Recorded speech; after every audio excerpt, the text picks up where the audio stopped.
Emoto. Mr. Emoto became terribly interested in the molecular structure of water and what affects it. Now, water is the most receptive of the four elements. Mr. Emoto thought perhaps it would respond to non-physical events. So he set up a series of studies, applied mental stimuli, and photographed it with a microscope. For one sample of water, we drop about 0.5 cc's onto each 50 petri dishes.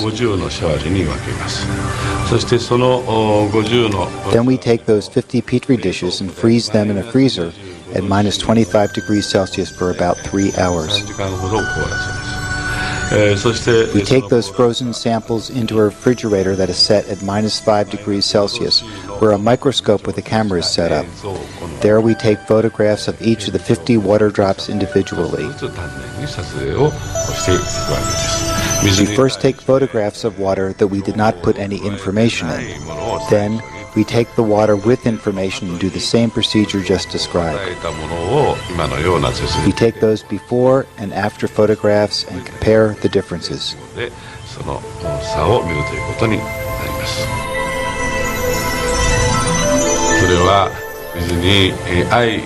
When we projected the feeling of love and thanks to water, it made the most beautiful crystal. At times like this, I think water is at peace. This first picture is a picture of water from the Fujiwara Dam. And this picture is the same water after receiving a blessing from a Zen Buddhist monk. Now, in this next series of pictures, Mr. Emoto printed out words, taped them to bottles of distilled water, and left them out overnight. This first photograph is a picture of the pure distilled water, just the essence of itself. These subsequent photographs, as you can see, are each different. This is the chi of love. And we move along here to thank you. And you can see where he taped that to this bottle here. But if you read Japanese, you already knew that. Now, Mr. Emoto speaks of the thought or intent being the driving force in all of this.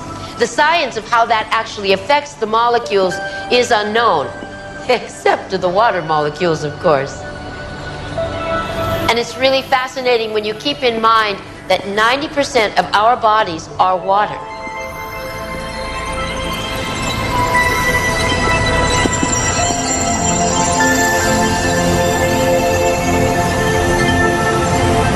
Makes you wonder, doesn't it? If thoughts can do that to water, imagine what our thoughts can do to us.